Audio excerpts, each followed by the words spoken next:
Based on what this INEC have done so far, I think we need another body that will vet political parties. Okay. Whereby the INEC official will not be part of the ruling party. Okay. Maybe it will help. Because this particular INEC, they have shown that they are part of APC. They have shown it in action, in utterances, in body language. So they are not giving us what an independent INEC should be. And that's why people are talking about this thing. But my fear is that the new office agency will they not be compromised? That's the question I wanted to ask you. So how many bodies are you going to create just to run away from the problem? Why not confront the devil in our lives? Okay, so based on what you have just said now, what guarantee do we have that the agency itself will not come under the thumb of the government? So can we deduce, is it for us to deduce that, look, the problem we have is not a problem with our electoral laws, with our laws, but the problem of credible leadership? Exactly. Where do we situate all of that? That means when you want to elect your leaders, you should shine your eyes, as they say, in a street balance. Because we have seen leaders in this country who showed us an example of what it means to be a democratic government. A leader who was not so overambitious, who doesn't want to intimidate or harass anybody. Jonathan was there and he showed the way. I don't know why after he left, things went to haywire. This man was so simple in office that he didn't even bother to intimidate or threaten anybody. He didn't compromise any institution for his own selfish interest. But look at what we are seeing after he left.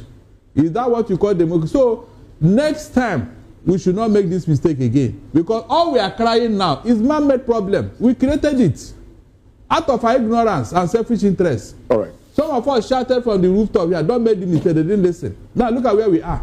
Okay. Electoral process should be seamless. Because that's the beginning.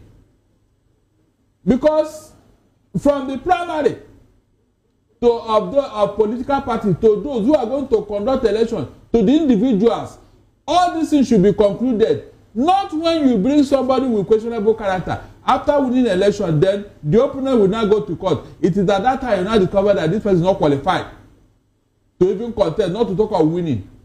After wasting time and money and everything. So before you even come up, there should be guidelines clearly stated.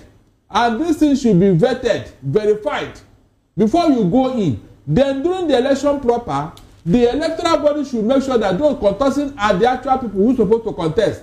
Not after the election you now discover that they didn't do primary, this one is not qualified, there is one infraction or the other. We don't want that. This thing should be seamless. That is the beginning of good electoral process.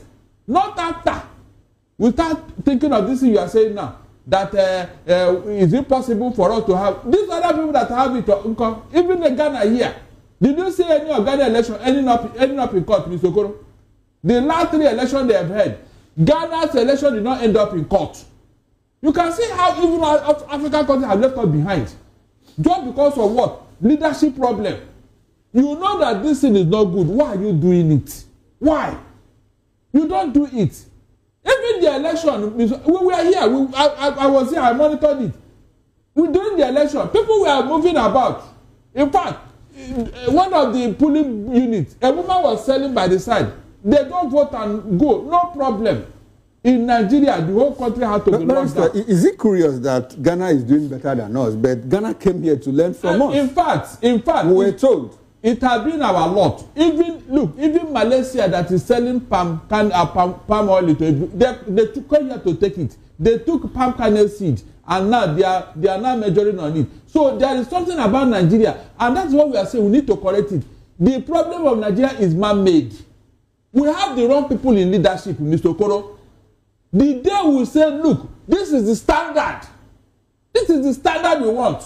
Whether you are coming from the moon or west or north or south or east, this is the person we want that should go into a particular office. Not all this thing that we are doing here, Mr. Okoro. Look at where we are. Right. Look at where we are. We have sold out our own soul. We have sold it out.